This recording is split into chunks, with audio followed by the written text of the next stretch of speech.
but we really take brands from doing about 1 million to doing 10 million plus on the Amazon platform. What are the worst things that somebody going into the space can do? The worst thing you can do is like engage in black hat tactics. It's just better to do it by the terms of service and play by the rules instead of trying to take shortcuts. And I think that's where a lot of agencies fall into the trap, or a lot of people starting agencies fall into the trap. They overpromise to clients. They're like, hey, like I know this, we can make this shortcut, we can do this, and not really thinking what the consequences are because they're just looking at the sale. They're not thinking of like the big picture of like how this actually affects the brand. And I've seen that happen a lot. One main thing that you stopped doing in your agency was not working with like directly with founders anymore. Yeah. And founders are always really focused on profit. They're always focused on the money they're making. They want to get the most out of every single dollar that's going into it. It's tough to work with them sometimes from an agency standpoint. They are so controlling. They tend to micromanage. They tend to want to have a say on everything versus letting us do our job. So we've shifted as an agency to focus more on companies that have, either e-commerce managers or marketing specialists that are responsible for it, or even sales specialists, versus a founder who frequently is like, hey, my ROAS went down by 0.1 today. Like, what happened? So how does someone get started then? Because surely like they can't just reach out to multi-million-dollar companies without any actual like client experience. For someone just starting out, who is ideal for them in the e-commerce niche, and then who isn't ideal for somebody just starting out? Yeah, I mean, if you're just starting out, honestly, working with founders is probably the best way to go. I would say it really comes down to clearly defining what your ICP is. Like, for example, we have a very clear ICP. We want to work with consumable products that are in certain categories. And that's what we focus on. We go all out on focusing on those because those are the companies where we can provide the most value. When we started originally on like pure commission, which worked for a certain point until we started getting $30,000, $40,000 commission checks. And they were like, whoa. But it also really restrained our growth because it depended a lot on what the client was comfortable in investing. So if they don't have the ad budget, then we can't make as much money. We can't provide as good of a service. So we kind of naturally evolved into having a retainer to cover the fixed costs and then the commission to juice things for us and keep the incentives aligned for everybody. Another traditional model is a percent of ad spend. We don't like that as either because it doesn't necessarily create the same alignment. At the end of the day, it creates the incentive for the agency to just spend as much as possible versus actually getting results.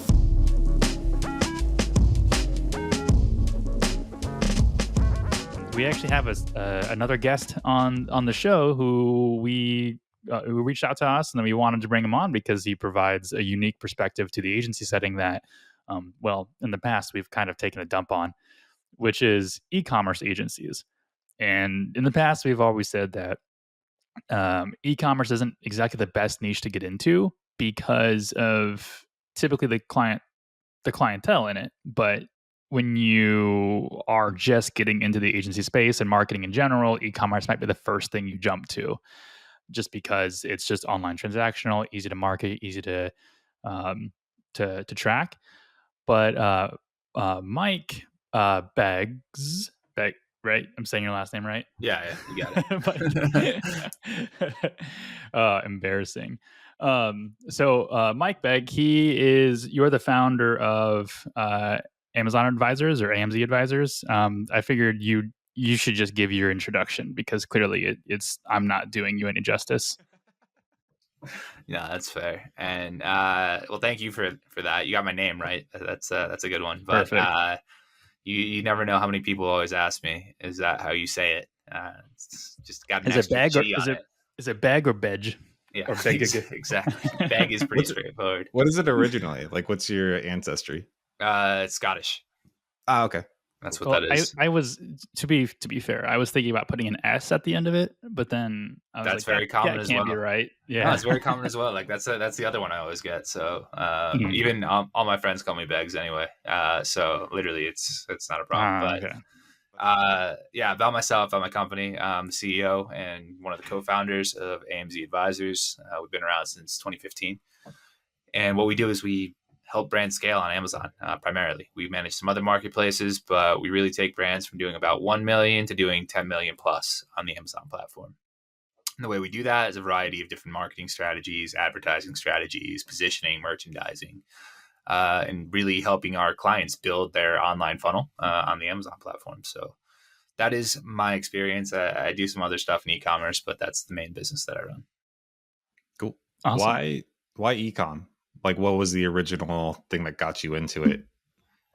Well, originally when we were starting, I mean, ecom was growing, but like no one was really doing it. I mean, this was like my first steps in e-commerce were like 2014, which doesn't seem that long ago, but the evolution of e-commerce over the past like 5 years has happened rapidly compared to what it was like back then. So my first exposure to it was working in real estate development for Sears. I started seeing Amazon actually buying malls and turning them into fulfillment centers. And I was like, that's kind of interesting. It led me to look into retail arbitrage, buying products from like Walmart, Target, and then selling them online. And then finally private labeling and, importing products from China and selling those. And those were the first steps into e-commerce. Why it kind of moved in that direction, it was more of like what I was seeing from the Amazon side, how I could start a business. Like I said, my experience was in real estate. It's possible to start a real estate business, but normally you either need to have a lot of cash if you're going to do the investment side, or have a lot of investors to raise funds from to be able to purchase properties and get into it. That side, development side, you need a lot of money to actually redevelop the projects, redevelop the properties. So it kind of just naturally evolved into like, hey, let me try building some passive income. Then I realized I was really good at it, and it just kind of kept growing from there to how we got to the agency today. Okay, I want to go off course just for a second too, because you brought up some points that I think are very interesting to people who are attracted to agencies as a first business, right, or an entry level business, because especially, part of the reasons why we've kind of maybe advised people, at least if nothing else, just to be cautious going into e-commerce in general, is because comparatively, especially something like SEO, if you come in and all you do is SEO as a service, all you're wasting is your time, and you have no required startup costs, assuming that you have internet, a computer, and some basic knowledge, right? Now, if you wanted to go in and do, specifically a e-commerce consulting agency, so that's one category, or look at selling your own product on Amazon or, Shopify, wherever it is that you want to do it. What kind of costs are you looking at for either of those compared to, say, real estate? Because, real estate, the sky's the limit, right? Yeah, you can spend a lot on real estate, and I'm actually looking at some stuff now that is going to require a lot of capital, which I'm trying to figure out. It's not easy, but to get started on selling your own products, you're probably looking to invest somewhere between $10,000 to $20,000 between inventory, the logistics, the advertising budget to start. That's at a minimum. Obviously, the more capitalized you are, the more you're going to be able to market the product, the more you're going to be able to get it out there. But when you say your own products, do you mean like white labeling products? Yeah, essentially. It could be white labeling. It could be working with a product development company to design something that's different. That's going to cost even more money, but it's a common route as well. Like, for example, I had a call yesterday with someone who wants to manufacture a specific car part for a Jeep, because there's so many Jeeps and like this part's unavailable. It's completely customizable, whatever it is. And I introduced him to a friend of mine down here that has a contract manufacturing company, does all the product design development for them. So if you have something like that, that's very specific niche and like there's a big need for it, working with a product development company could be a really good solution. But yeah, a lot of times it could just be, I want to sell, I don't know, water bottles. I'm just going to find a company that manufactures water bottles and slap my label on it. That at a minimum is, building a private label or white labeling products. But there's such a big spectrum of what you could do when it comes to actually selling your own products. So you're saying you go that route at a bare minimum, you're looking at 10 to 20K startup cost. I would say so. You can always get started cheaper. Like, for example, I've started brands with 5-6K. It depends on the category. It depends on the competition within the space, how much inventory you're going to buy on the first run. If you don't have the capital, you got to work with what you have. So, what about? I hear it all the time. What about drop shipping? I personally am not a fan of drop shipping. I know there's plenty of Do people that do it. It's just, I mean, it's another form of arbitrage. Whether you're arbitraging different price differences from different platforms, from websites to platforms. I don't think it's scalable in the long run. There's plenty of softwares that can help with it, but realistically, dropshippers on Amazon, at least, are on listings that other dropshippers are on. So you're constantly competing for the buy box, to be the lowest price, to be the one showing there. So naturally, there's that competition. Plus, in many instances, you're competing against the brand themselves that are selling the product when you're drop shipping it. So it's just not for me. I know a lot of people will do their own like affiliate websites, essentially, where they'll be drop shipping orders through there. That works in some instances, I guess, or maybe influencers have a store where like buy it from my store and I'm just buying it from Amazon or whatever. Again, it just comes down to scalability to me. Like, if I'm going to put in so much effort to have to deal with all that competition, why don't I just create something for myself in my own niche, with my own control over the manufacturing, over the marketing, the brand positioning, everything, versus relying on everybody else's work and product and competing with a million other drop shippers. I appreciate that take, because there's been I think I call this the death of crypto. I mean, crypto's not dead, but there was like that huge surge in like the COVID era, and then it just kind of plummeted in 2021. Yeah. And it's finally like, I don't even want to call it stabilizing, but getting to a point where it's just not embarrassing. But like ever since that just like plummeted, I feel like all the crypto bros came over to the agency space, back over to the agency space. And prior to crypto, it was a lot of drop shipping and FBA. Well, but now it's like agency and FBA. I still feel like they're the stragglers that are doing drop shipping, and I've never been a fan of drop shippers, or even really FBA for that matter, just because that kind of like the fake guru kind of vibes just kind of resonated in that space, and I just kind of kept my distance. But I've never had the authority to speak on it. Yeah. I think you make a good point there. And obviously the people that are jumping from one thing to another are not the same that are actually committed to actually building something. They're just looking for the next get rich quick scheme. They're really good marketers, or they're really good at getting in front of people, and the gurus can sell stuff. So like, awesome for them. That's great. I mean, I can't tell you how many agencies we see pop up that are just one person chops, and they're trying to do it for as cheap as possible, and the work they do is not good. I mean, we have clients that come to us literally every single day, or not clients, but leads that come to us every single day that are like, I'm working with this guy, I'm losing this much money, this is all messed up, this problem's happening.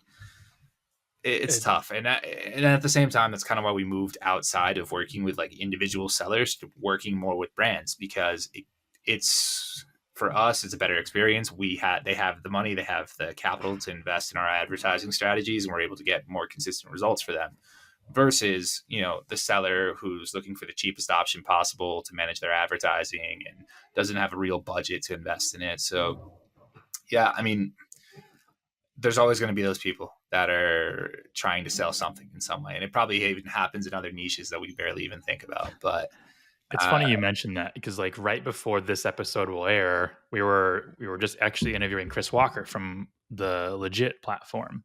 And he was saying the same thing. Like, every time he says agencies, really means freelancers, because it's usually just one guy. Yeah. And those gurus who don't actually like learn the trade or commit to the trade and just kind of hop into the next big thing, is one, what's driving the industry down, but two, only doing yourself a disservice, because you're not actually creating something scalable. If you do make money, it's going to be for a few months, and then you've got to figure out how to go fishing again. Yeah, exactly. And it's funny. I mean, like I said, we get this all the time from the companies we're talking to about they worked with this person, they got this guy off Upwork and this happened. Like, you can be a really good salesperson, you can get a client, but that doesn't mean you're going to get the results. And from that standpoint, the companies that are actually going out and hiring these agencies or these freelancers really need to think from their standpoint of whether they think they're going to get the best return possible, or if they're just looking for the cheapest option possible and they're not really considering other options, because that would save probably so much time and headaches for a lot of these brands that end up working with these people. They're underwhelmed by the results, and then they'll get frustrated and having to pay more for someone else to fix everything.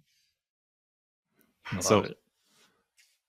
okay, I want to just confirm something, and then I want to start asking it some follow-up questions related to it. So, is it safe to assume and to say that just like any other agency, you can come in as an Amazon or e-commerce consultant with zero, right? I mean, just if you have the knowledge, you don't need to have any really startup costs, anything besides just your normal, email, domain name, that sort of deal.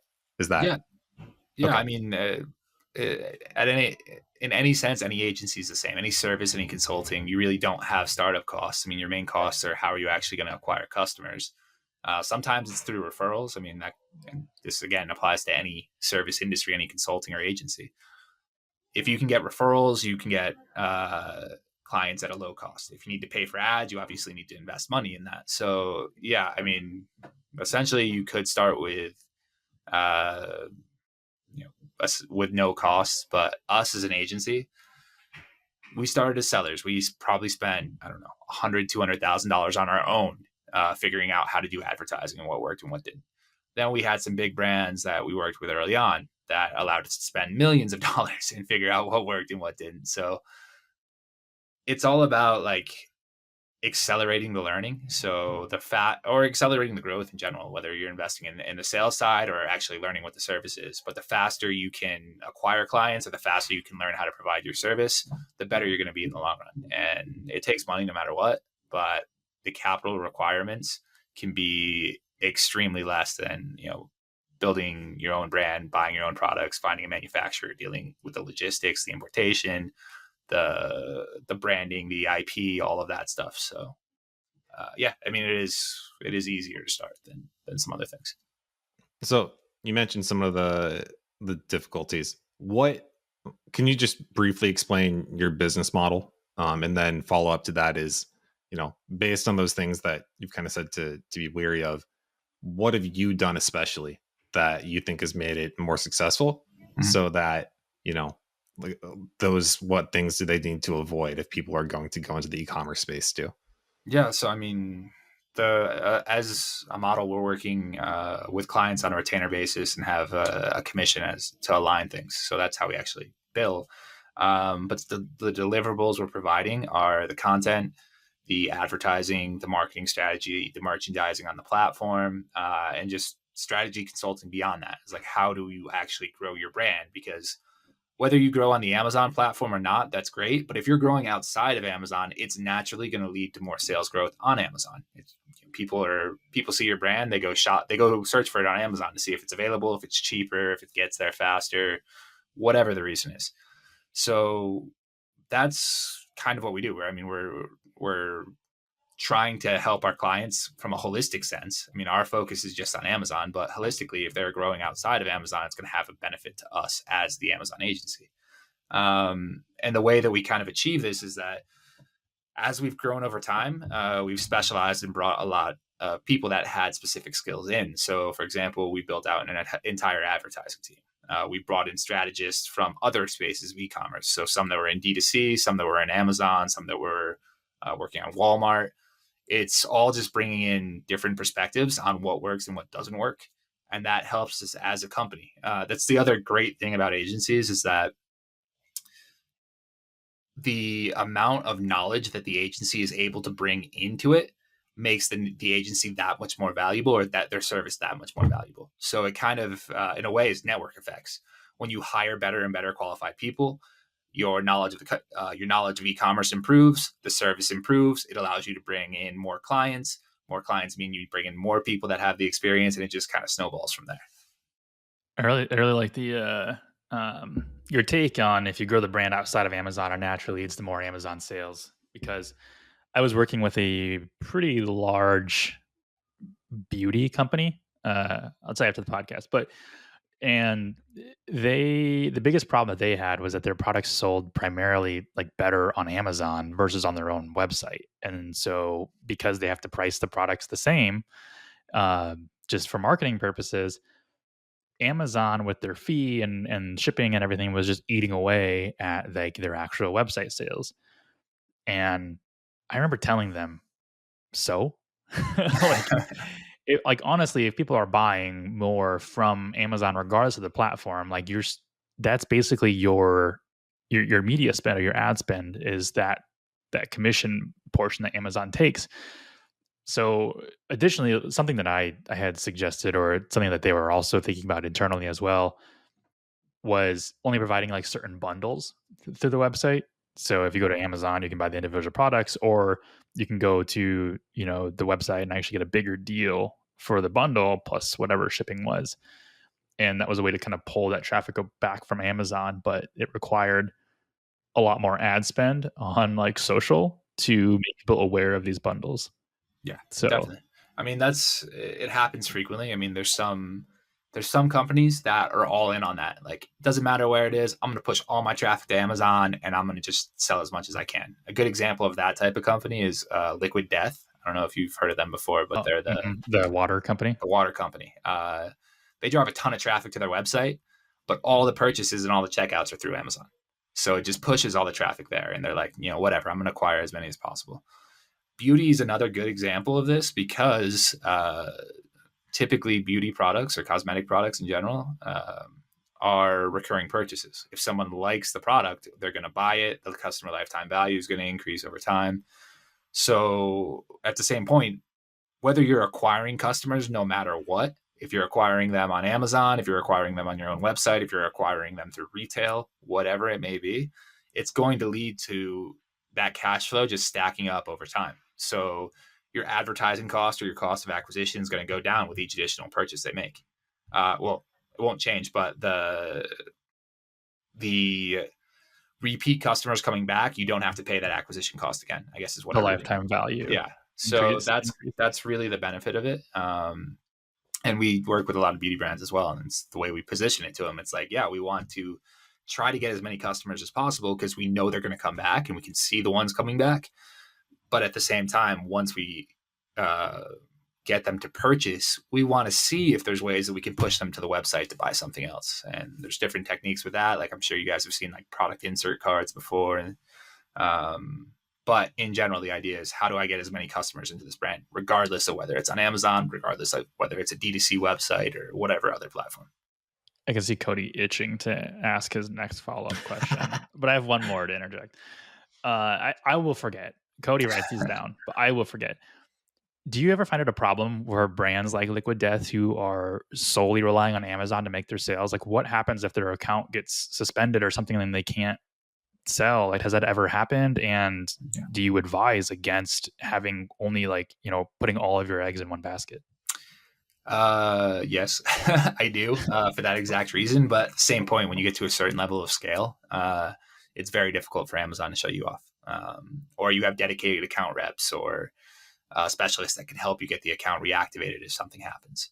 At the end of the day, Amazon is about advertised spending. If you spend a lot of money on the platform, they want to take care of you. So when you get to that level where you're spending a significant amount, you get a whole lot of different support, whether it be from their business development team, from their advertising team. They have a team called SaaS Core, Strategic Account Services. So like, you get access to all these different teams, and they're the ones that can really help you resolve a lot of those issues. So in the beginning, yes, it's scary being 100% reliant on it. But in the long run, the risk goes down as you start spending more on the platform. Awesome. Thanks. Okay. And that was good information. I will now turn it over to Cody because I can see him bursting at the seams. Yeah. This one's dense. I like it. Like, I hope people like this one because I feel like there's a lot of heavy stuff in here, and it'll be good. It reminds me of the Alec episode where I'm like, I've got so much. I just want to ask. What I want to flip it. What are the worst things that somebody going into the space can do besides the guru thing, right? Besides just coming in not knowing what they're doing. Let's say that they actually, they know the service well, they know how to go on with the offering. What are the biggest mistakes that would hinder them, you think, in the long run? From starting an e-commerce agency. From the agency standpoint, the worst thing you can do is like engage in black hat tactics. I mean, there's so many different shortcuts. You can report competitors, you can fake reviews, you can do so many things to manipulate the listing on Amazon. But if Amazon ever catches on to that, your client's account is going to get shut down. So there goes your client. it's like what we always recommend to our clients as well. It's just better to do it by the terms of service and play by the rules instead of trying to take shortcuts. And I think that's where a lot of agencies fall into the trap, or a lot of people starting agencies fall into the trap. They overpromise to clients. They're like, hey, like I know this, we can make this shortcut, we can do this, and not really thinking what the consequences are because they're just looking at the sale. They're not thinking of like the big picture of like how this actually affects the brand. And I've seen that happen a lot. We as an agency would never, we say this to our clients, we like never recommend doing anything black hat. Just follow the rules, follow the terms of service. Whatever Amazon says is what you should do. Because when you stray outside of that is when you put your account at risk. And if you shut down the entire sales channel, if Amazon is your biggest sales channel, or even if it's, not your biggest sales channel, but still contributing 10 to 15% of your revenue, that's a big loss right there. So you got to protect it. You can't play by, the black hat rules. And if anyone ever tells you to do that, then that's not the person you want to be working with. Well, some of those black hat rules aren't just against their terms of service. Some of them are literally against the law, especially the faking reviews. There's been a lot of FTC complaints coming out about, both fake negative and fake positive reviews, and companies going to court and being sued over it. But you mentioned this goes along the same lines, but you mentioned kind of in our discovery call before we had this podcast episode that one main thing that you stopped doing in your agency was not working with directly with founders anymore. Yeah. Can you elaborate a bit on that? Yeah. So, founders are awesome. They're super enthusiastic about their product. They think they're the best one in the space. There's no one else out there that can compete with them. But at the same time, founders are always really focused on profit. They're always focused on the money they're making. They want to get the most out of every single dollar that's going into it. And it's tough to work with them sometimes from an agency standpoint. Because they are so controlling, they tend to micromanage. They tend to want to have a say on everything versus letting us do our job. And that actually slows things down, or it limits the results we're able to get. So we've shifted as an agency to focus more on companies that have, either e-commerce managers or marketing specialists that are responsible for it, or even sales specialists that understand the relationship between investing money in advertising and testing and optimizing for scale and getting to the point where you're actually getting a return on it on the long term, versus a founder who frequently is like, hey, my ROAS went down by 0.1 today. Like, what happened? Like, fix this now. It's like, come on, like you got to give us like some wiggle room. And it's Cody tough. and I are laughing because we're in the landscaping industry and it's very seasonal, and every month of that fail from June to July, numbers plummet, and it's like they're like, why are they plummeting? Well, it's the summer. So yeah, exactly. Everyone's investing in this right now. So and that's the tough thing. You guys understand it. It's like when you have people that are super demanding like that, it makes your job a lot more stressful. It makes you more reactive to what they're saying than proactive and actually going out there and doing the right thing for them. And yeah, it's kind of why we try to stay away from founder-led organizations. But again, we'll make the exceptions if they have an e-commerce team or a marketing team that really understands what the end goal is. So how does someone get started then? Because surely they can't just reach out to multi-million-dollar companies without any actual client experience. Yeah. So your advice right now is, hey, I prefer not to work with founders because of this. But for someone just starting out, who is ideal for them in the e-commerce niche, and then who isn't ideal for somebody just starting out? Yeah, if you're just starting out, honestly, working with founders is probably the best way to go, because a lot of more of the established agencies don't want to do it. So there is opportunity there. You're going to deal with a lot of nonsense, but at the same time, you're going to be able to learn what you're doing and test things and obviously bring value to the client, but also improve your service, improve your skills, and be able to provide more valuable service in the future. So I would say those are actually not bad companies to reach out to. And again, you can find a lot of those on Upwork. Like you said, it's hard to get in touch with these $1 million companies. It's hard for us to get in touch with these $1 million companies. So I can only imagine how it is for a freelancer with no real background, or a consultant with no real background in it. But yeah, you kind of have to take the opportunities that come your way. There's plenty of groups out there. where people are looking for help, especially in the Amazon space. So there's a lot of opportunities to find people that are sellers that are either getting started, or they're a 1 or 2 man operation and need help, or it's a founder-led organization, they're trying to launch something. So yeah, So those are the types of people I would focus on.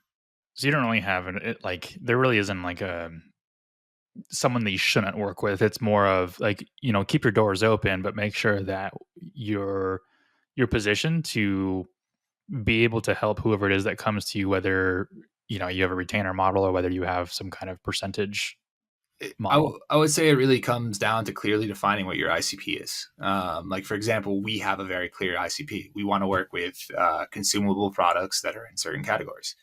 And that's what we focus on. We go all out on focusing on those because those are the companies where we can provide the most value in the long term. Now, when I hear ICP, I think of Insane Clown Posse. Can you elaborate on that for me? ICP means ideal client profile, or customer profile. It's interchangeable. Makes more sense than the insane clown posse. I prefer the Insane Clown Posse.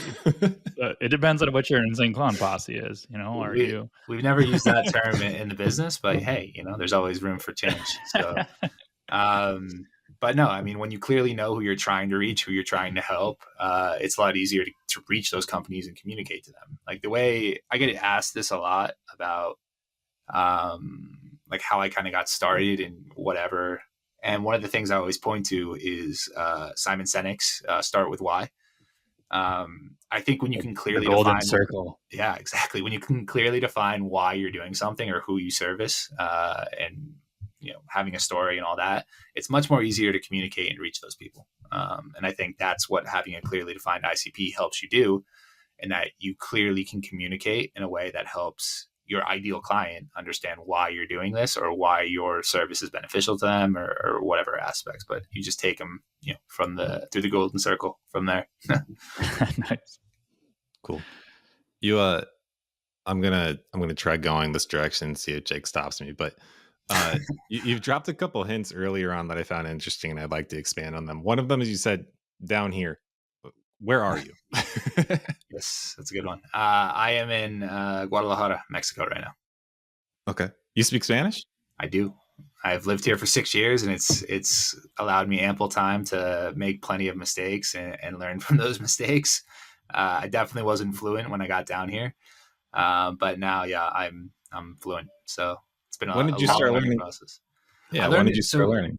I started learning young, but like, honestly, everything I learned through elementary school and high school, I completely forgot. Oh, none of that counts. Yeah. And then I started learning again when I started traveling.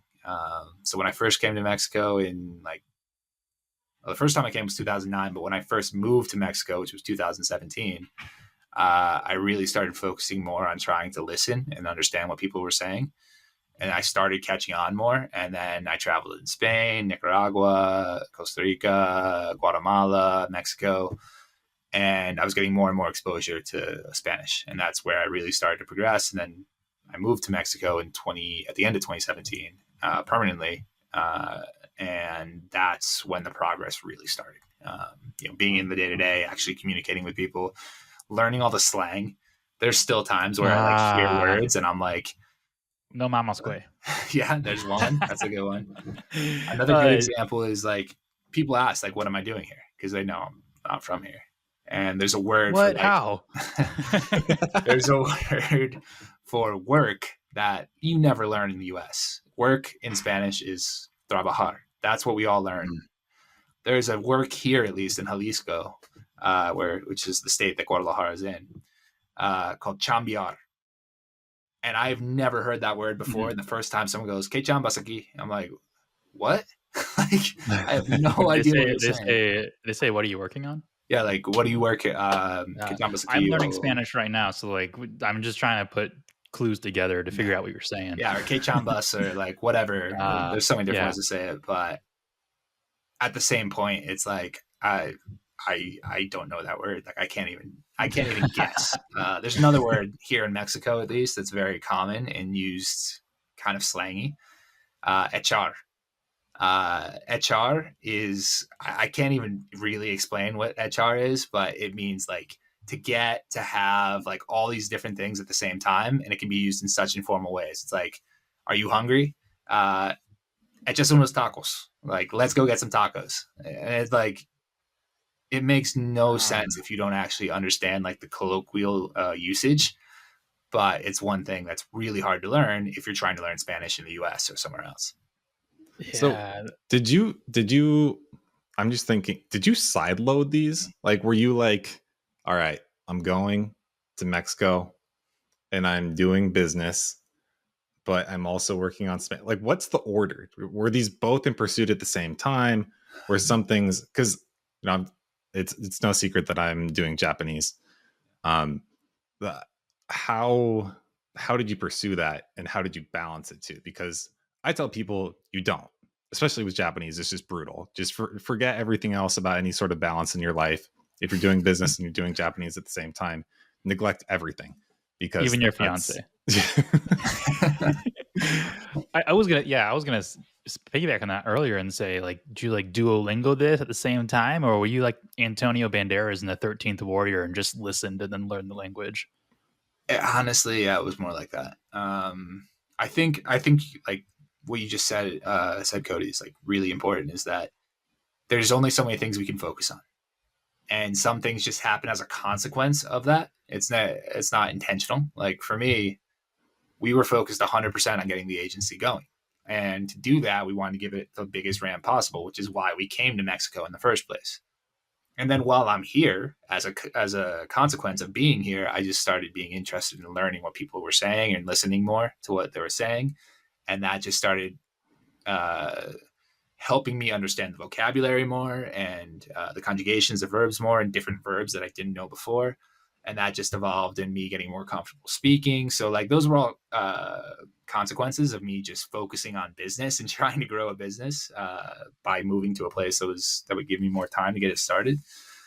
And yeah, I mean, it was never intentional. It was never like, hey, I want to learn Spanish. It was like, hey, I'm here in a Spanish speaking country. I should probably know Spanish. So then why Mexico? Why not? No, when I say we, myself, my two partners, we all moved down to Mexico at the same time when we were starting the agency. We had traveled through like Riviera Maya, Playa del Carmen, Tulum, Cancun before, and we really liked the area. We're from Connecticut in the Northeast, and like the winters are terrible. And it really started about like, how do we get somewhere warm for the winter that we enjoy? And that's also close and also cheap and like isn't too crazy. I mean, we weren't like crazy travelers at this point. Now I've traveled to like 20 something countries, but it's was not how I was back then. So we went to somewhere that we kind of knew, where the weather was nice. It was close to the water, close to the beach. It had a lot of things we wanted. And yeah, Playa del Carmen is like perfect for that. It has everything. You don't really need to know Spanish there. I mean, everyone speaks English. So there were a lot of benefits, and that's kind of why we chose Mexico. But I mean, and the other thing is like more reliable Wi-Fi. That's another big issue that you don't think about until you start traveling, because there are so many other places that you could go to in like the Caribbean with nice weather, Colombia or wherever. But you're going to deal with different challenges. Colombia, I mean, is more similar to Mexico from an infrastructure standpoint. But when you're in the Caribbean, like, it's a toss-up whether you're going to get Wi-Fi, whether it's going to be strong, whether the power is going to go out that day. I remember at one point in Nicaragua, it was the most frustrating thing in that they were working on like the local grid or something. So every Wednesday at like 2:00 in the afternoon, the power would go out until 5. Mandatory break time, everyone. It was literally like, what? Like, I can't work. The Wi-Fi won't work. I got no power. I was like, oh, I just going to the beach now. But those are the types of things that happen in places where you don't have reliable infrastructure. So Mexico is a really good place to be when you're trying to do that. So I want to put a bookmark, because you said partners. I want to come back to that for a second, but I just want to clarify too. When you were saying Amazon and you're in Mexico, are we talking about Amazon Mexico? Or are we talking about Amazon? Because Amazon varies country to country, right? Your expertise, where are your clients, and then I don't even know where to go with it. Can you just expand on the Mexico, including Amazon? What is that life like? Yeah. So as an agency, I mean, we work on every platform. The majority of our clients are US companies and European companies and some Asian companies. And we mainly focus on helping them grow on the Amazon US side. But we also have an entire team that's dedicated to bringing brands to other marketplaces. So we take a lot of US brands to Europe, a lot of European brands to the US, and vice versa. Recently, over the past year or so, we've started building out a team specific for Mexico to bring brands from the US and Europe into Mexico and help clients in Mexico sell on Amazon. But the majority of our work is on Amazon in the US. The other big platform here in Mexico is Mercado Libre, and we do work on that as well because the share of e-commerce is about 50-50 in Mexico between the two platforms versus in the US where Amazon just dominates. So kind of out of necessity, when we're doing work here in Mexico, we're working on both platforms. And if my Spanish serves me correctly, that platform translates to free market. It does. There you go. All right. Classes are working. Hell yeah. All right. So you mentioned partners. Mm-hmm. How are your responsibilities split? Like what things are your strengths and things that you're responsible for when it comes to, the agency? And then what kind of things do you lead to or leave to and also rely and bank on them for? Yeah. So the responsibilities are split pretty clearly. I have one partner that's really responsible for managing the sales side. I have another partner that's really responsible. His role now is like, we call it special projects. It's more like process improvement in a way. It's like, how do we figure out how to do things better? But he was previously doing operations for us, and then we hired people to do operations. And then I was historically focused on a variety of things, marketing, finance, and some aspects of operations. And over the past year, I took over the CEO role from my partner that was doing sales. So we each have our own strengths. Like the sales partner is really good at talking to people. He's really good at the relationship side. The operations partner is really good at getting into the details of things and trying to make sure everything's working correctly. And he's very detail oriented and process oriented. What's he like as a person? I'm curious. It's a good question. Well, he came from a compliance background. He was working as a project manager in environmental consulting. So they were doing like asbestos removals. So that's the type of stuff where you have to be really compliant with the laws. You have to pay attention to details, make sure everything's done the correct way. So as a person, he's very cautious. He's very conservative. He's very hesitant in some points, which is a good thing and a bad thing. But it Cody, complements. Yeah, it complements me, like myself and my other partner on the sales side, because we are much more like full ahead. Like let's go, let's try this, let's do this. And he's like, whoa, like slow down. It's funny. Cody and I have this actually, Lauren, my fiance, kind of coined this, and it was when we have an episode about partners, and it's very hit or miss. Like a lot of agencies, a lot of businesses out there, they have partners, and like there's always like this, when like people get married and they get divorced, and like you ask a divorced person what his opinion on marriage is, and he's like, don't do it, it's a trap. And like I feel like a lot of partners are like that, like who like used to have a business partner. But we have got this kind of theory that find yourself a Jake and a Cody, and like because Cody and I are like opposite almost, but also the same. And so like Cody is very reclusive and just kind of like, I just want to lay low, and I'm very like lavish, and I talk to like all the clients and everything. Like I'll blow my money. Cody will never spend a dime and sleep on a mattress on the floor. And but I was curious about that partner, because your sales guy, I don't have to ask what his personality is like, because that's me. But but I figured that your other partner, because your business is successful, so I figured your other partner was like Cody, and then you're just kind of the blend of me and Cody. Yeah, I'm kind of the mix in between. And like we were working with a business coach last year, and we did like a summit or like a retreat with him. And we spent 2 days going through stuff. And one of the things was like getting our view on who we thought the other person was, or who our partner was, or our opinion. And one of the questions that came up was, is your partner extroverted or introverted?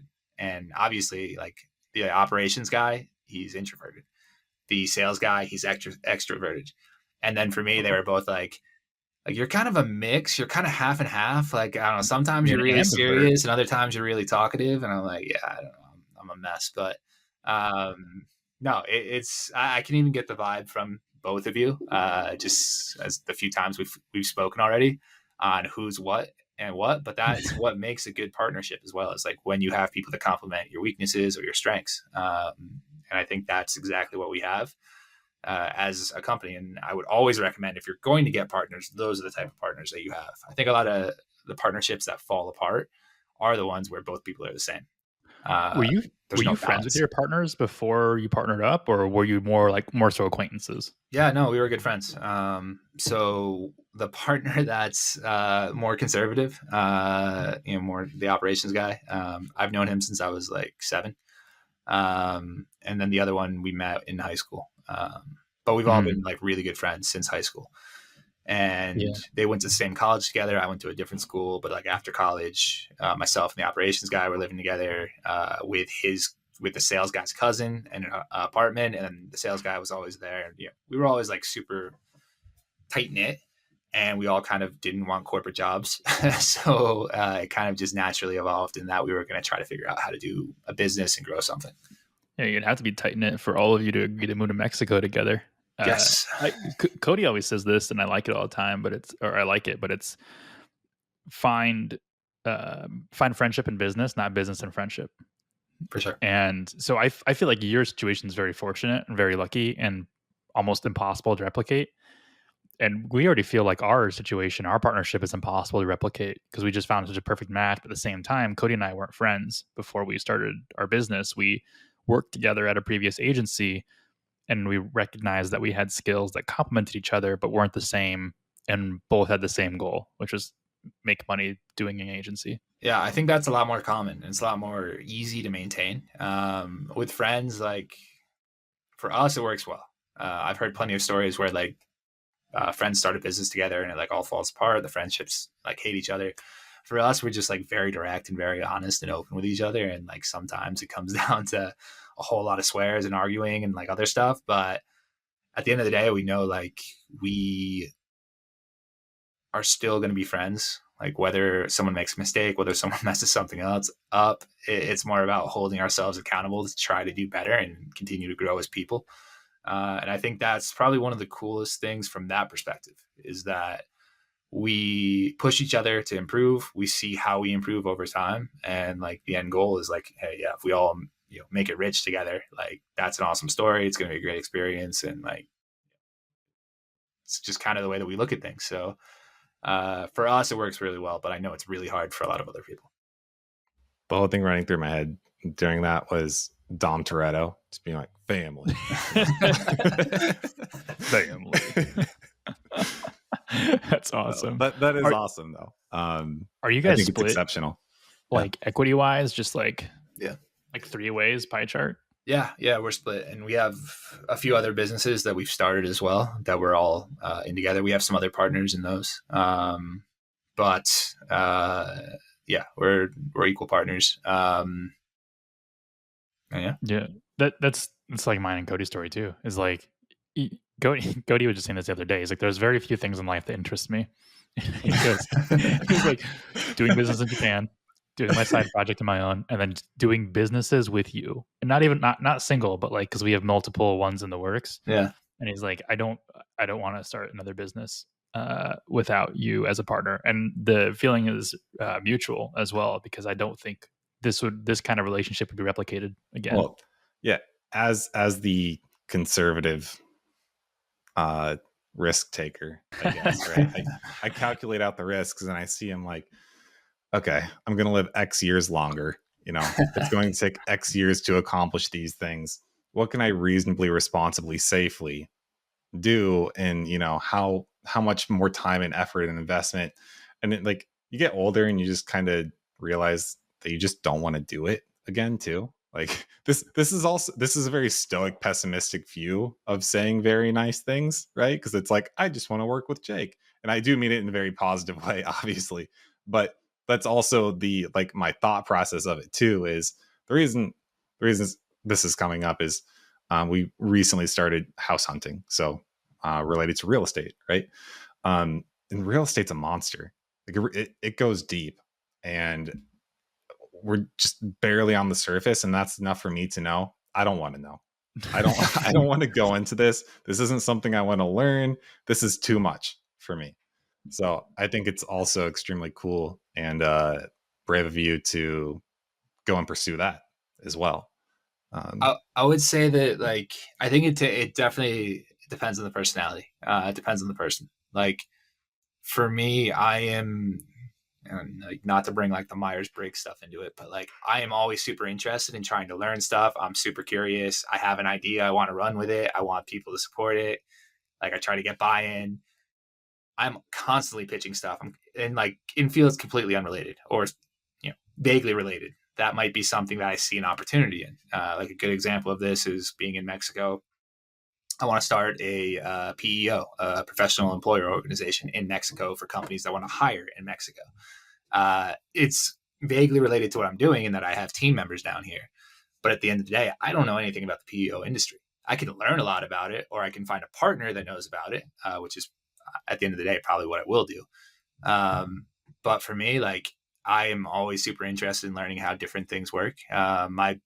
In college, I studied, and this is why I say this, I studied economics, I studied political science. They're both very systems related fields. And like, when I understand how one system like e-commerce or manufacturing or logistics works together with other industries, it's like super interesting to me. So for me, understanding how PEO works on a global scale, or, where the value is in having international teams, it's like, all right, well, this all works together. This is the benefit. I love tying stuff together like that. And it helps me discover new things. It pushes me to learn a lot of new things and take risks in areas that I probably wouldn't do. But at the same time, like, that's what energizes me. It creates a ton of stress, but it also like gets me super excited. You and I are the same in that respect. I Because was gonna say, it's how he gets his thrills, Jake.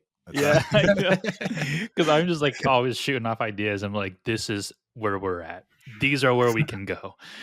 And then, like, there was one I don't know why I thought about this, but I was like, Cody, did you know in the eyes of the government, our company's worth nothing? And I was like, because we have no assets, we have no capital, we're all remote, and everything we do is digital. I'm like, so we buy an office. And I was like, and we rent out part of it, and then now we have a real estate side, and now our business is actually worth something. But at the same time, like, collecting that commercial rent from other tenants, and then also maybe having like a small space for us that we could just, I don't know, claim on Google Maps or something. But Cody's just like, let's put a pin in that. Yeah, it's like, what's the risk and reward? And yeah, some stuff seems like such a great idea. I believe me, there's so many plans that I've had, like, this is gonna be awesome, and then like, I try to get buy-in from everyone else, and they're like, well, I'm not spending time on this. So I don't know why I keep thinking about it. I just get, the only way I can refer to your conservative partner is your asbestos partner. Yeah. Like, your asbestos partner was like, nah, gotta pump the brakes on that one. Yeah, more or less. He's actually he started to move like more out of his comfort zone recently, but yeah, more or less that's usually where it comes from. Mike or Jake, did you have more questions? I was gonna give him a chance to do a full plug, and I feel like we covered a lot. So I want to give you an opportunity to, like, if people want to follow you, where can they do it? But also, if they're interested in working with you in any capacity, and if you're interested in, getting that information out there, why and how can they contact you? Yeah. So, I mean, when it comes to following, like, the best thing they can do is follow me on LinkedIn or Instagram. Those are probably the two platforms that I use the most. For contacting me, you can reach me through those, or you can reach me in my email. It's mike@amzadvisers.com, or through the AMZ Advisers website, also amzadvisers.com. And I'll link all these in the show notes too. Yeah, of course. And yeah, I mean, like, we're super excited with working in the e-commerce space. If there's any brand owners or any agencies that have brands that need support, we're always glad to help with that. And if there's anyone that's interested in getting brands or clients into Mexico, that's another thing that we're super interested about. Like, when we talk about crazy ideas that we see like blowing up, this Mexico side is one of them, because the demographics are changing rapidly in Latin America, and more people are starting to use e-commerce, starting to have money, and there's a lot of opportunities for the right brands that get in there early. Sweet. But yes, Cody, I did have a couple of extra questions. No, But oops. that's all right. No, thanks for your plug though. I mean, no, the plug is good, and I like that it's not like right at the end, so people still get to hear it. And if they want to keep listening to the other info that Mike is going to provide us, then they'll just keep listening. They're not going to skip over now. That's good. Right, Smart. right, Keep yeah. that. Worked out well. Yeah. I kind of wanted to know how your pricing model works. You don't have to tell us specific prices, but you mentioned before that you have a retainer and then also kind of a commission on top of the ad spend or revenue. I'm not sure, but could you kind of elaborate on that a bit? Yeah. So we don't actually base it on ad spend. I mean, that's a common model in the advertising space. The way that we do the commissions is based on ad sales. So how much revenue do we actually generate for you? We take a commission on that. And we really believe in the model of having the retainer, obviously, to pay our fixed costs, but to incentivize us to do a better and better job on your account. And I think that creates a lot more alignment, and a lot more companies are happy with that. That being said, there's been some instances where we have done so good that the invoice has gotten to $30,000, $40,000, and clients are like, whoa, let's pump the brakes. So at a certain point, you usually have to cap it or reduce the commission or something to make it a little bit more manageable for them. Because at the same time, they're going to be super happy with the service they're getting. They're going to be even more happy if the marginal cost is going down over time.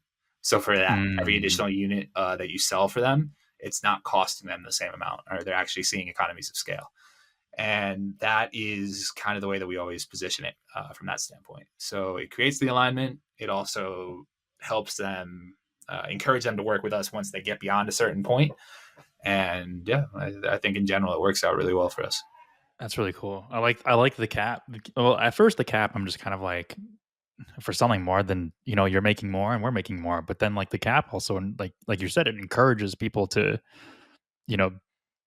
keep using you once you reach that cap, because it's like, well, I basically won this trophy and now I gotta ride it. How do you track ad sales? For us, it's easy. I mean, since it's all Amazon native, it's like very well done throughout the platform. I mean, some of the off-platform stuff, Amazon has its own program called Amazon Attribution, where you can create like attribution links for everything for every platform. It's not the greatest thing ever, but it's another way that you could track off-platform traffic coming to Amazon.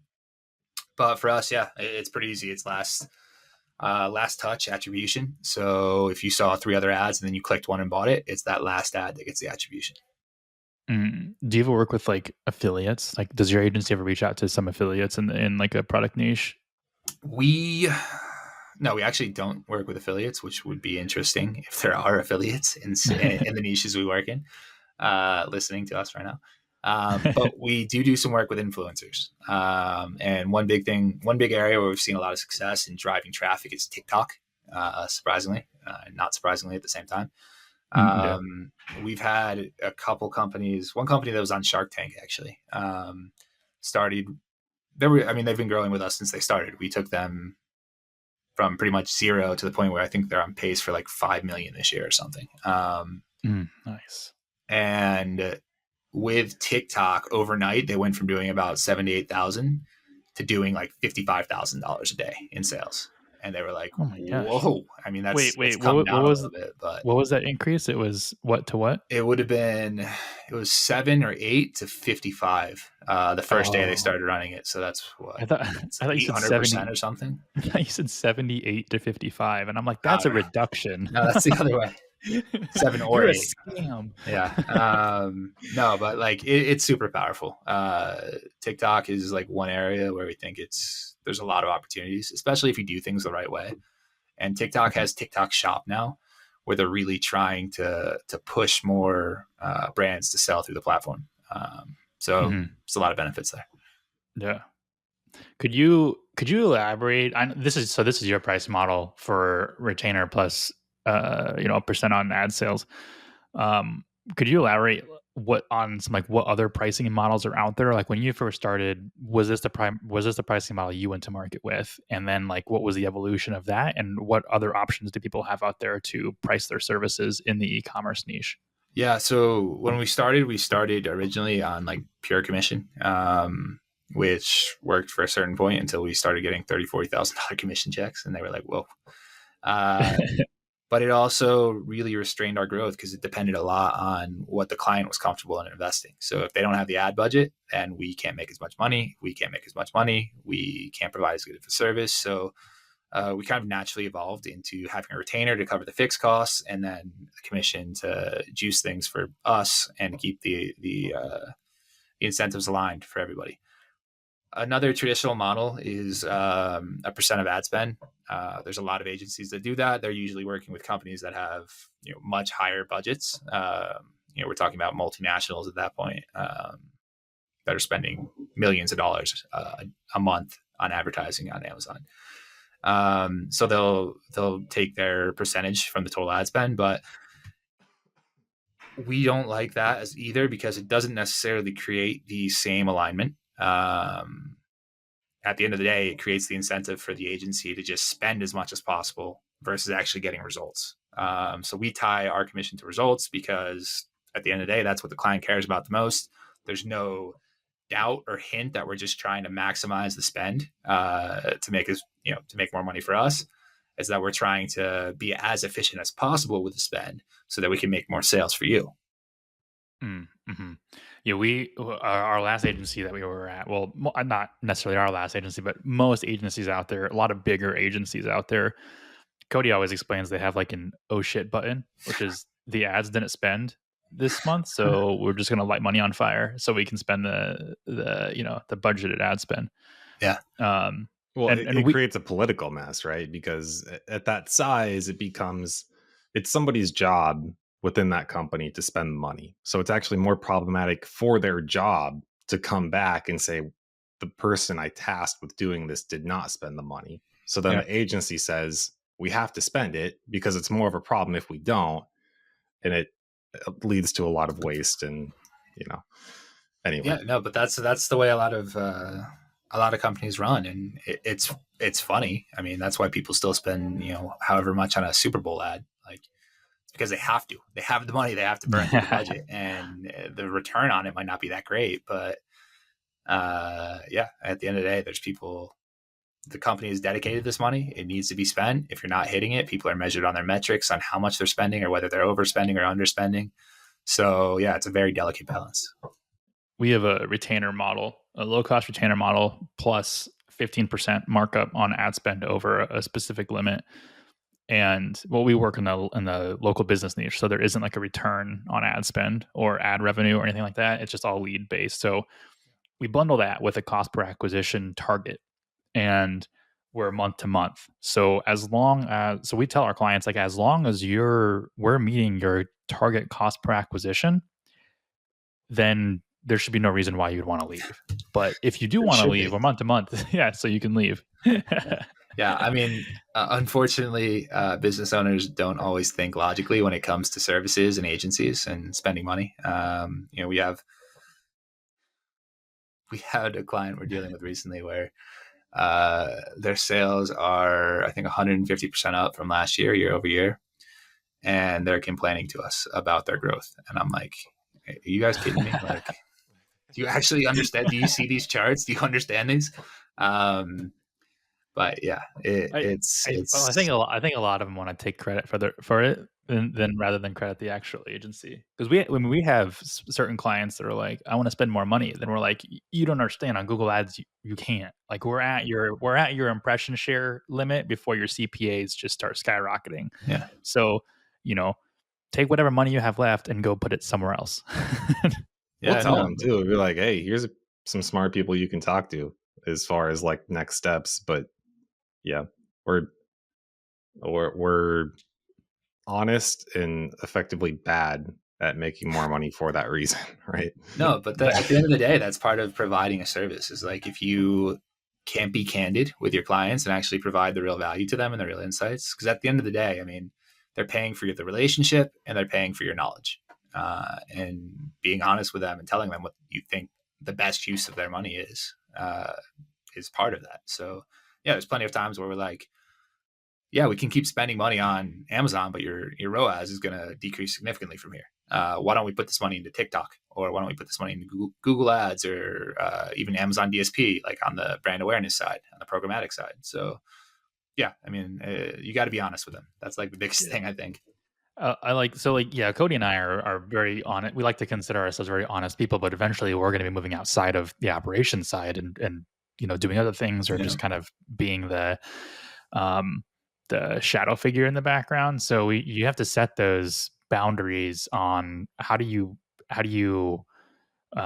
force honesty. And that target cost per acquisition method it prevents us from suggesting too high of an ad spend, because if we do that, target cost per acquisition goes up, and then now we look bad. So oops, that almost fell over. Yeah, it's definitely one way to do it. I mean, the other way is obviously, as you hire people, like you said, you move out of operations, you have the benchmarks, but it's also instilling the culture within the team. And it's a lot more difficult, I will say. But it all starts with being clear and communicating clearly with your team on what the expectations are, what you're trying to achieve as a company, who you are, what you believe in. And I think that comes across a lot. So like from my standpoint, when I took over, I like very clearly communicated, like, we value transparency, we value honesty, we value communication, we value problem solving. Like, those are the most important things to us. If you exhibit those things, you will always have a job with us. And I think that makes a big impact when employees clearly understand the expectations of what they need to meet to know that they're doing a good job. And like I said, I will never be like problem solving. I value problem solving. I value transparency. If someone is trying to solve a problem and they make a mistake and it costs us money or whatever, as long as they're telling me about it, I'm never going to be upset. Number one, because they're trying to solve a problem. And number two, because they're being honest about it and open about it. And like, what it's a learning lesson on what did or did not work. So I think that's the other thing, as you move out of the operations, is like clearly setting the expectations of what's required. And then when those situations come up where there's like an enforcement of that, following what you actually said. If you do the opposite of what you said, you're going to destroy all the culture. So yeah, 100%. I agree. I had one more thing I think I wanted to bring up. So at the beginning of this episode, you mentioned that you were looking at properties and real estate in Mexico. And I think I know what it is based on our discovery call that we had a couple weeks ago. Yeah. Can you open up a little bit about that? What do you got cooking? I'm always working on different stuff, but the main thing right now I'm working on is a hotel in Puerto Vallarta, and I'm trying to figure out how to make that happen. And there's a lot of challenges as a foreigner. Number one, there's rules around in Mexico about where foreigners can buy property or how they can buy property depending on where it is. And one of them is how close it is to the shoreline. The other is obviously the contractual stuff is all in Spanish, so it takes lawyers to help you translate and understand everything there from that standpoint. That's another challenge. There's another unique challenge here in Mexico with land that's called ejido or ejidal, which means that it's essentially government-owned land that was like given to people to farm on and to live on. So they don't actually own title to the property, which is a very big problem in Mexico because you have to figure out who actually has the title. And a lot of times it's the government. If the government has it, they're not selling it. So there's a lot of different learning things that I'm going through right now. And it's exciting. If I can pull it off, it's going to be great. If I can't, whatever, it's a learning lesson. But the other big constraint is the capital. Financing here in Mexico is nearly impossible, or the interest rates are extremely high. Like right now, I think the rates are at like 11.5%. Holy cow! Which just smokes you. It's like doubled in here almost. Yeah. So it's very hard to find capital. So right now I'm looking for investors that are going to put cash in instead of trying to take a loan. I actually got some pretty good terms, but I'm trying to find some. You're looking at capital for it. Mexican investors or quote unquote foreign investors too? Mexican investors, honestly. I would assume this is if it's in Puerto Vallarta. I assume this is a tourist hotel of some sort. Yeah, exactly. And like Mexico, it's very hard. U.S. investors in real estate understand U.S. real estate. They're very comfortable buying U.S. real estate. They're not very comfortable buying real estate in Mexico. And that's the route I went down. I probably talked to 30, 40 people that I knew. And they were all like, no, I like Mexico. I want to. I'm like, oh, great. So then I kind of shift focus to my network here in Mexico. And I fortunately, I do have some good connections here that have been really helpful. And I've been able to get in front of a lot of people that I think I will eventually get money from one of them. It's just a matter of whether the deal closes. But yeah, Mexican investors understand Mexico. They understand the risk. They understand the pricing, the valuations, the financing. So it's a lot easier for me to just be able to speak to those things with them. So your life has fundamentally shifted in the last 6 years. Like what was that like deciding to move to Mexico 6 years ago, starting your agency, or I don't know if you started your agency before or if you did it when you got here, to now this 7-figure plus model, and then also looking at investing in real estate in not just like, you know, a home, but like commercial hotel real estate. Yeah. How has that like mentally been for you? It's it's interesting. It's exciting. I think a lot of opportunities come about from the people you put yourself around. Instead of locking myself away at home, I'm always in my office. And in this office, I've met so many other entrepreneurs and business people, both from the US and Mexico, which has opened up so many other opportunities. Some things work out, some don't. Like, for example, one of the office building that I work out of, 3-4 years ago, I tried to start a business with the owner. They're incredibly wealthy, and like, he doesn't need it, but like, I was trying to do it because I wanted to do it. He was interested in it, and we tried it. It didn't work. It failed, and like, we moved on. And now like, we still are friendly. We still talk, but there are opportunities. And I think the other thing that's really interesting for me being in Mexico, or for anyone being in a foreign country, when you're exposed to other business people, is that the business people are like, what's this gringo doing here? Like, who is he? It makes me like more interesting. I'm like the most interesting man in the world down here.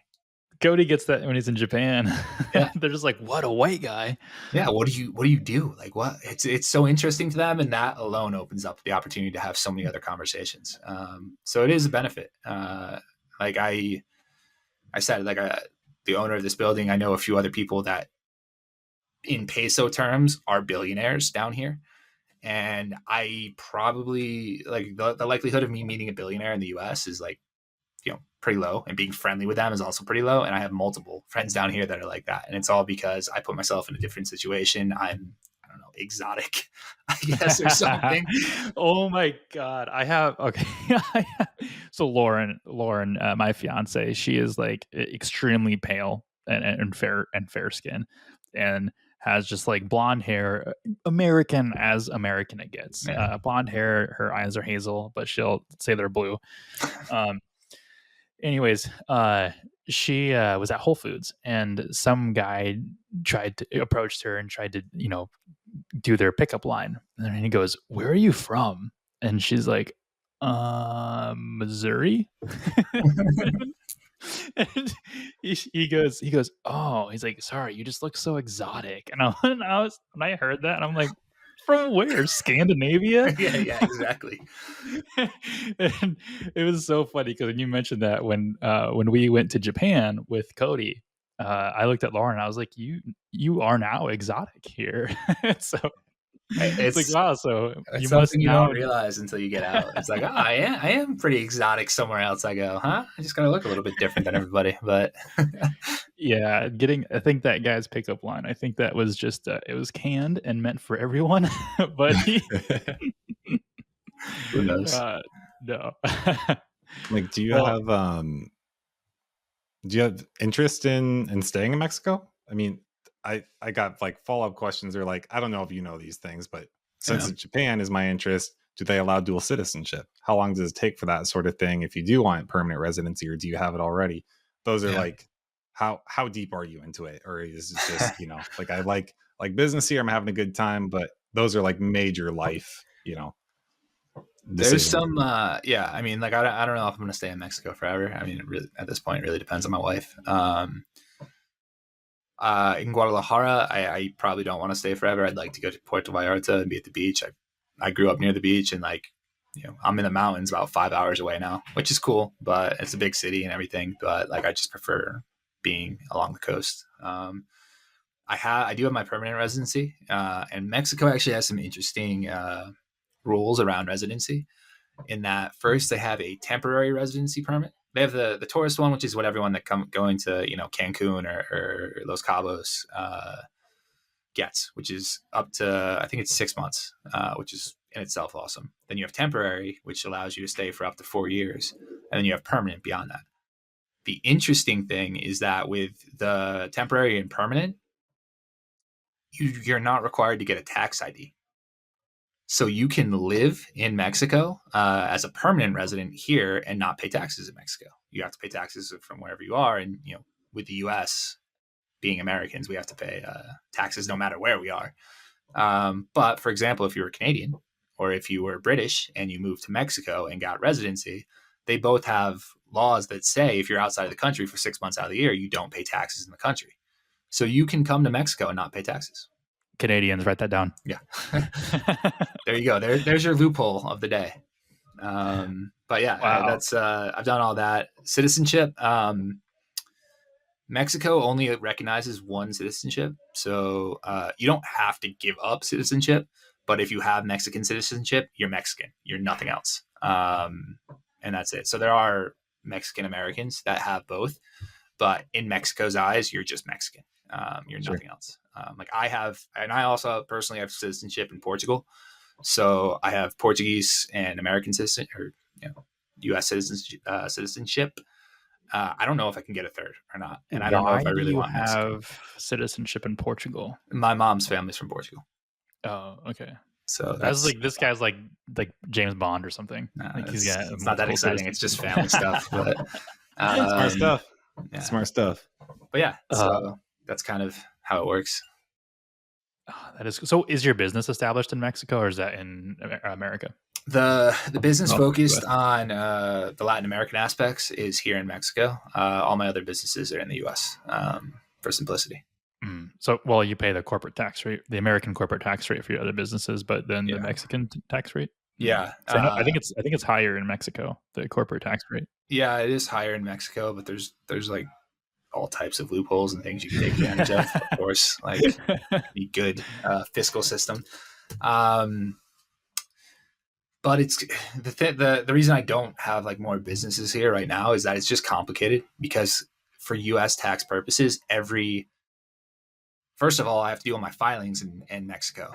Then I have to get all of my filings converted to English or translated to English, and then I need to convert all the currencies to peso from pesos to dollars. And there's a whole form for this, doing it from a tax purpose, and the fine for getting it wrong is steep. It's like $25,000 fine for messing this up. So you got to be really on top. Your accountant costs $24,000. Yeah, exactly. So it's very, very, very costly to deal with this. But the reason I'm doing it is obviously because I see some advantages to it in the long run.